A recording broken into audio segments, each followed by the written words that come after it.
ब्रह्मा विष्णु शिव की उत्पत्ति की थोड़ी सी झलक दिखाते हैं। और ये तीनों नासवान हैं ये भी दिखाते हैं। ये देखिएगा श्रीमद् देवी भागवत और गीता प्रेस गोरखपुर से प्रकाशित है। संपादक हनुमान प्रसाद पोदार, चिमनलाल गोस्वामी। प्रकाशक के मुद्रक हैं गीता प्रेस गोरखपुर, गोविंद भवन कार्यालय कोलकाता का संस्थान। ये इनके फोन और फैक्स नंबर है। इसके 123 पृष्ठ पर हम आते हैं। तीसरा स्कंद है और ये चौथा अध्याय चल रहा है 123 पृष्ठ पे। भगवान विष्णु जी अपनी माता दुर्गा की स्तुति कर रहे हैं। तुम शुद्ध स्वरूपा हो, ये सारा संसार तुम इसे उद्भासित हो रहा है। मैं ब्रह्मा और शंकर हम सभी तुम्हारी कृपा से विद्यमान हैं। हमारा आविर्भाव और तिरोभाव हुआ करता है। केवल तुम ही नित्य हो, जगत जननी हो, प्रकृति और सनातनी देवी हो। स्पष्ट हो गया। विष्णु जी कह रहे हैं मैं ब्रह्मा और शंकर, हमारा तो आविर्भाव माने जन्म और तिरोभाव माने मृत्यु हुआ करता है। केवल तुम ही नित्य हो, जगत जननी हो। ये भी प्रकृति भी दुर्गा को कहते हैं, ये भी ध्यान रखना, आपको गीता जी में काम आओगे। और सनातनी देवी हो। भगवान शंकर बोले देवी यदि महाभाग विष्णु तुम्ही से प्रकट हुए हैं तो उनके बाद उत्पन्न होने वाले ब्रह्मा भी तुम्हारे बालक हुए। फिर मैं तमोगुणी लीला करने वाला शंकर क्या तुम्हारी संतान नहीं हुआ? अर्थात मुझे भी उत्पन्न करने वाली तुम ही हो शिवे। संपूर्ण संसार की सृष्टि करने में तुम बड़ी चतुर हो। अपने आत्मा ये तो एक सदग्रंथ तो वन है। वन हमने जितनी जड़ी की जरूरत है वो निकाल लेंगे, औषधि बना लेंगे। बाकी वन का हम क्या करेंगे ये देखना, वो औषधि निकाल रखिए। इस संसार की सृष्टि स्थिति और संहार में तुम्हारे गुण सदा समर्थ है। इन्हीं तीनों गुणों से उत्पन्न हम रजगुण ब्रह्मा, सतगुण विष्णु, तमगुण शिव जी, ब्रह्मा विष्णु शंकर नियमानुसार कार्य में तत्पर रहते हैं। अपने आत्मा इस पवित्र देवी पुराण के इस थोड़े से विवरण में कितने कंसेप्ट क्लियर कर दिए? 5। नंबर 1 तो ये हो गया कि ब्रह्मा विष्णु महेश नाशवान है। दूसरा ये हो गया कि इनकी जन्म मृत्यु होती है। तीसरा ये हो गया कि दुर्गा इनकी माता है। और चौथा ये हो गया कि प्रकृति भी दुर्गा को कहते हैं। और 5वां ये हो गया कि रजगुण ब्रह्मा, सतगुण विष्णु, तमगुण शिव जी। और छठा ये हो गया कि ये केवल नियमित कार्य ही कर सकते हैं। जिसका जैसा कर्म है उतना ही दे सकते, उसमें कोई परिवर्तन नहीं कर सकते, ना घटा सकते ना बढ़ा सकते। तो ये 5 कंसेप्ट क्लियर हो गए। चाहे न 6 कह लो, क्योंकि दुर्गा इनकी माता है, इनका जन्म मृत्यु होता है। और ये अविनाशी नहीं, जन्म मृत्यु होता है तो अविनाशी भी नहीं है, तो इसको हम एक ही गिन लेते हैं। तो ये 5 कंसेप्ट क्लियर हो गए थोड़े से विवरण में। अरे 5500 वर्ष हो गए इनको कागज पर लिखे हुए को, इन सदग्रंथों को। और आज तक ये हमारे धार्मिक गुरु ये नकली कख नहीं बता सके। हमारे उवाबाई भक्ते श्री कृष्ण जी अखिल ब्रह्मांड के स्वामी हैं, अखिल ब्रह्मांड के नायक हैं। श्री कृष्ण स्वयं भगवान हैं, इसके अतिरिक्त कोई भगवान ही नहीं है। इन कख का पता है? उवाबाई बक रहे हैं, दुनिया को मूर्ख बना दिया, काल के मुंह में फंसा दिया, सब भूत बनवा दिए, शास्त्र विरुद्ध साधना करवा के। अब और डिटेल दिखाते हैं कि इनका पिता कौन है। माँ का तो बेड़ा पट गया पवित्र दुर्गा पुराण में, देवी पुराण में। अब संक्षिप्त शिव पुराण दिखाते हैं आपको। गीता प्रेस गोरखपुर से प्रकाशित, संपादक हनुमान प्रसाद पोदार। ये वहीं से गीता प्रेस गोरखपुर से प्रकाशित व मुद्रित है। गोविंद भवन कार्यालय कोलकाता का संस्थान गोरखपुर। अब इसके आपको 98वें पृष्ठ से शुरू कराते हैं। ये 98वें पृष्ठ संक्षिप्त शिव पुराण, इसके लास्ट से लेंगे थोड़ा सा, इससे आगे लिंक बन जाता है, इसका क्रम बन जाता है।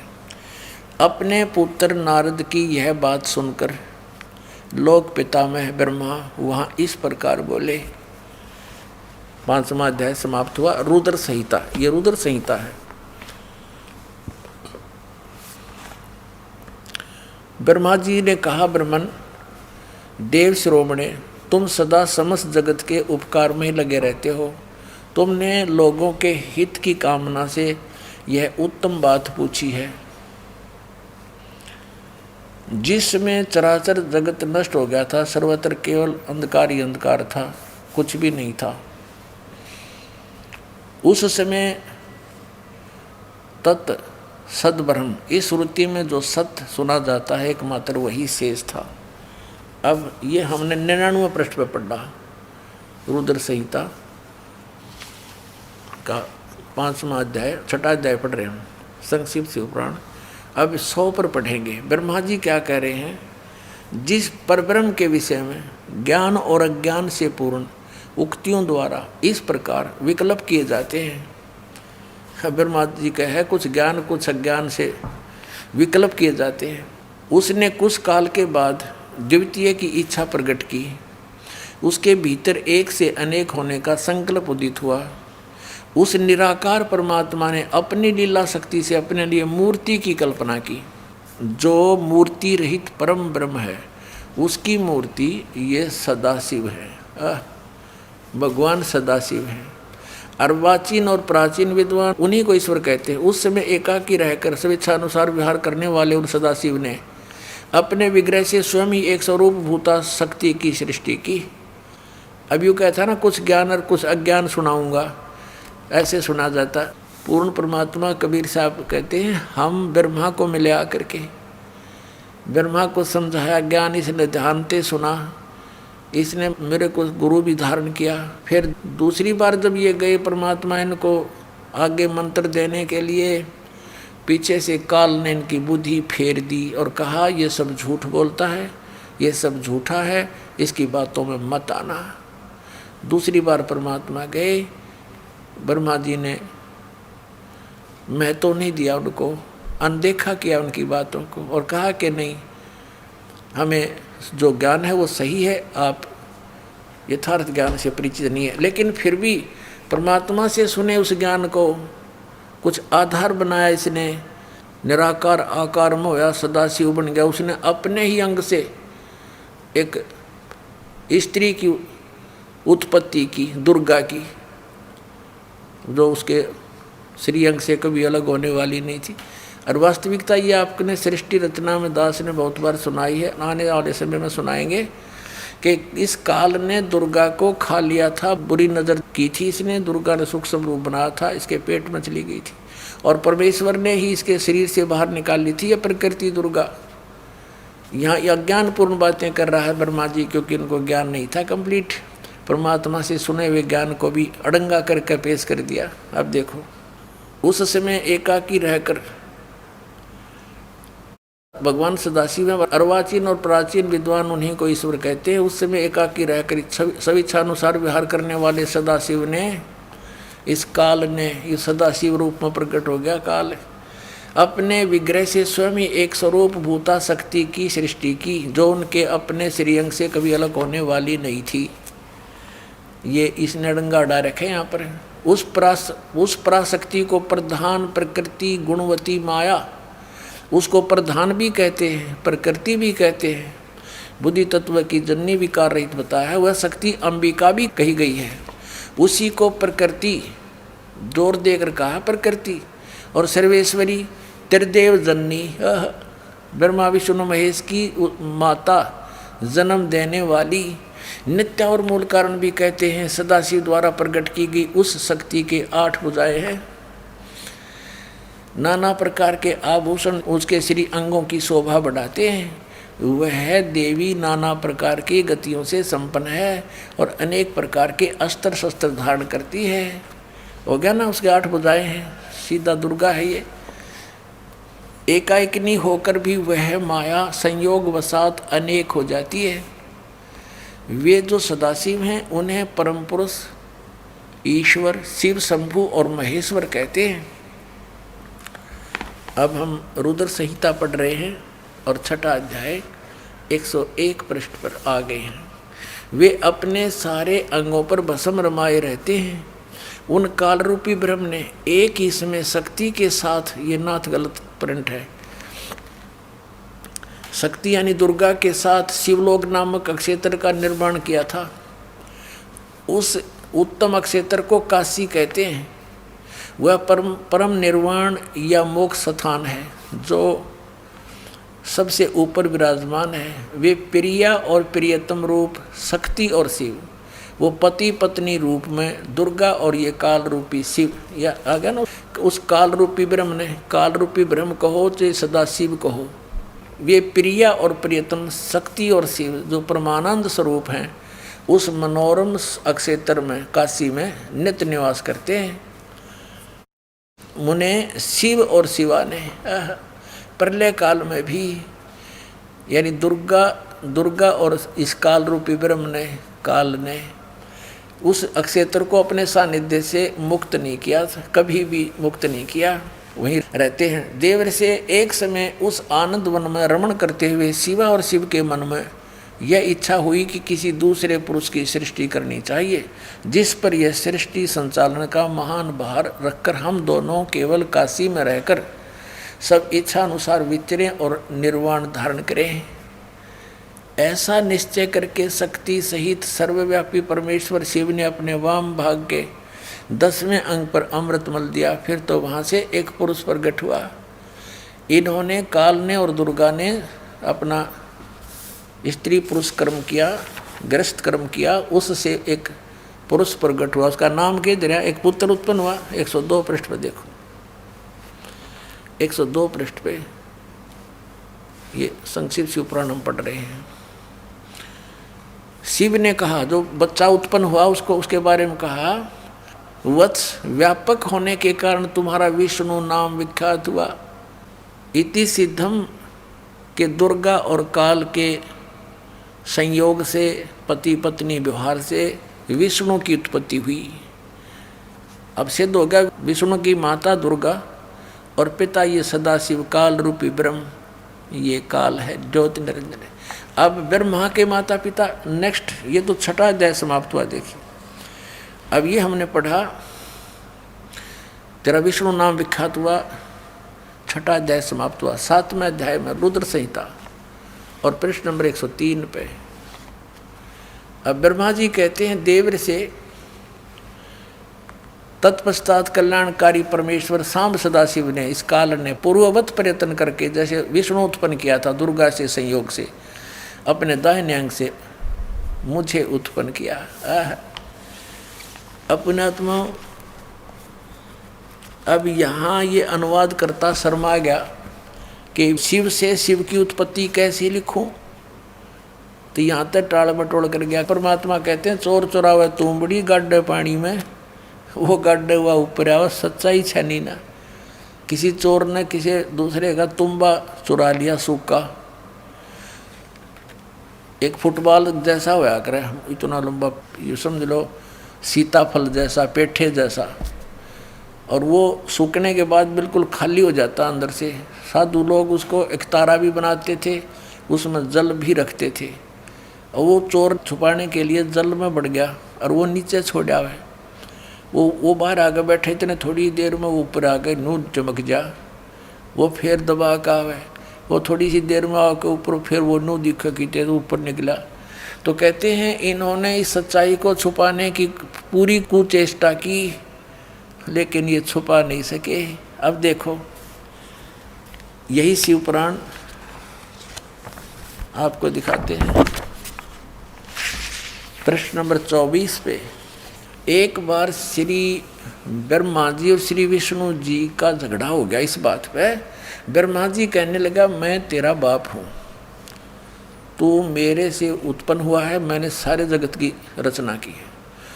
और विष्णु जी कहने लगे, मैं तेरा पिता हूँ, तेरा जनक हूँ, तेरी उत्पत्ति मेरी नाभि कमल से हुई है।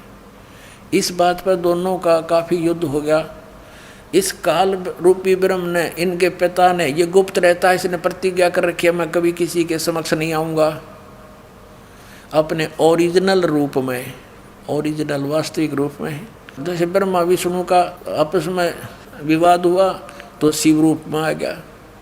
कहीं पर विष्णु और शिव का विवाद होता है तो ये ब्रह्मा के रूप में खड़ा हो जाता है। तो ये समझ नहीं पाए कौन है ये, के सांग है। तो अब परमात्मा ने आके बताया, इसके सारे षड्यंत्र का बांडा फोड़ कर दिया। अब क्या हुआ, ये काल आके खड़ा हो गया। पहले इसने सतम पिल्लर डाल दिया बीच में, एक जिसको लिंग बोलते हैं, तेजों में लिंग खड़ा कर दिया, पिल्लर बहुत बड़ा। तो ये दोनों युद्ध करना बंद करके ब्रह्मा और विष्णु जी आश्चर्य में पड़ गए कि इतना लंबा कहाँ से आ गया अचानक। फिर उसको कोई ऊपर न एक नीचे न इसमें ढूंढने लगे। लंबी कथा है, हम सॉल्ट करेंगे भी। तो उसी समय ये काल आ गया वहाँ पर शिव रूप में। इन दोनों को समझा कि तुम भगवान नहीं हो और तुम अपने आप को भगवान मान बैठे। तो फिर इन्होंने प्रश्नोत्तरी की, वो आगे दिखाते हैं। हम अपने मतलब की वस्तु लेते हैं। ये है 24 पृष्ठ श्री विष्णु पुराण और विद्वेश्वर संहिता। और इसमें ये ब्रह्मा और विष्णु का युद्ध हुआ, इनके बीच में ये सतम खड़ा कर दिया। इसके बाद फिर काल जब ब्रह्मा आ गया इनके सामने शिव रूप में, इनकी वार्ता हुई। ब्रह्मा और विष्णु ने पूछा, प्रभु सृष्टि आदि 5 कृत्यों के लक्षण क्या हैं, यह हम दोनों को बताइए। भगवान शिव बोले, मेरे कृत्यों को समझना अत्यंत गहन है, तथापि मैं कृपा पूर्वक उन्हें उनके विषय में बता रहा हूँ। ये सारा कुछ हम अपने मतलब की बात लेंगे। ये आपने पढ़ा 25 पृष्ठ पे विद्वेश्वर संहिता, संक्षिप्त शिव पुराण 26 पृष्ठ पे। अब यहाँ हम आ जाते हैं। अब ये काल कह रहा है ब्रह्मा और विष्णु को, पुत्रों तुम दोनों ने तपस्या करके प्रसन्न हुए मुझ परमेश्वर से सृष्टि और स्थिति नामक 2 कृत्य प्राप्त किए।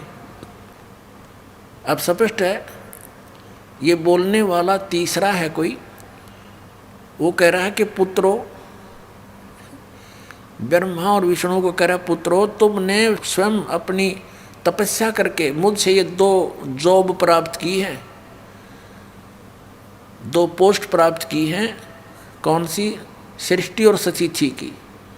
अब आगे देखो, 2 कृत्य प्राप्त किए हैं, सृष्टि और स्थिति नामक। पुत्रों तुम दोनों ने तपस्या करके प्रसन्न हुए मुझ परमेश्वर से सृष्टि और स्थिति नामक 2 कृत्य प्राप्त किए हैं।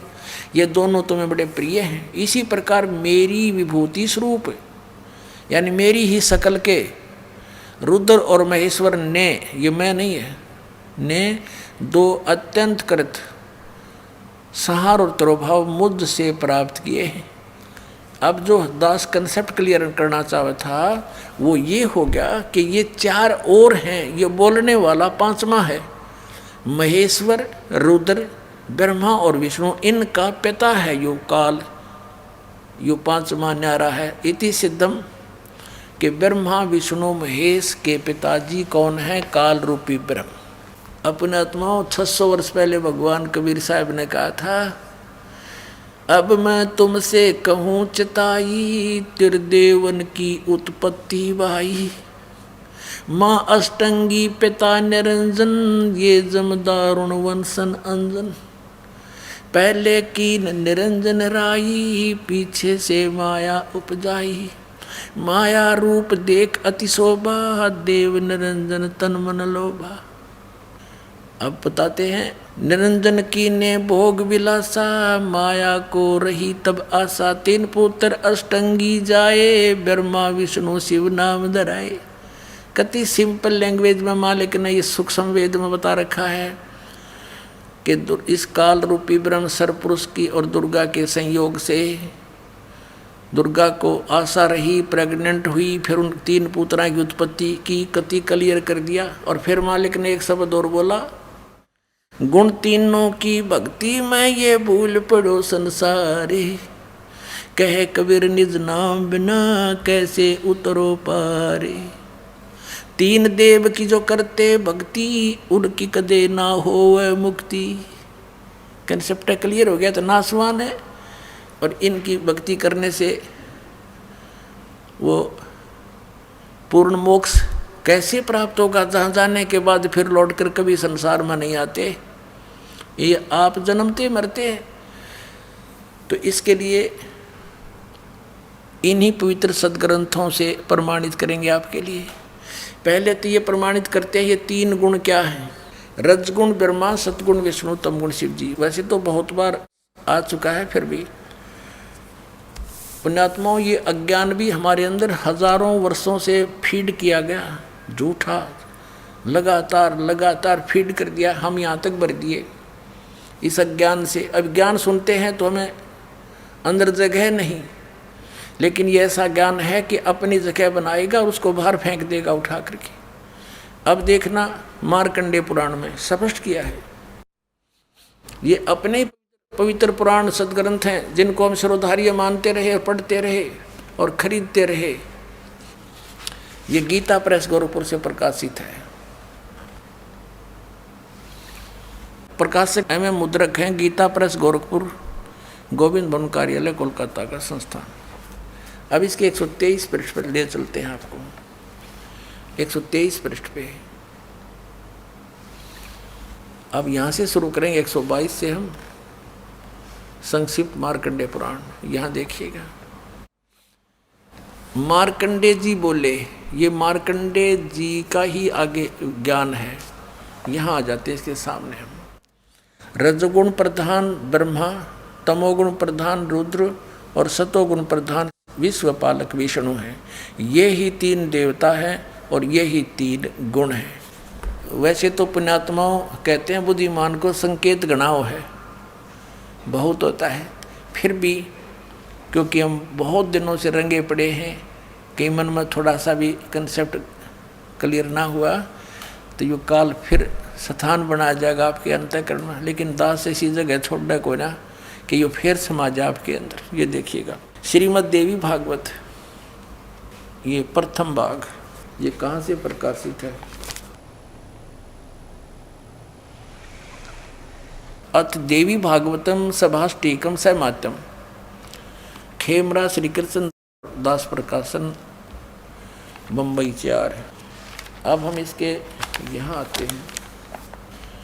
ये है अथ श्री मद देवी भागवते भाषा टीका युक्ते तृतीय स्कंद है सब प्रारंभते, ये 3रा स्कंद प्रारंभ। इसके हम 11 पृष्ठ पर ले चलते हैं आपको। ये 11 पृष्ठ है और ये 3रा स्कंद है भाषा टीका तृतीय स्कंद अध्याय 5।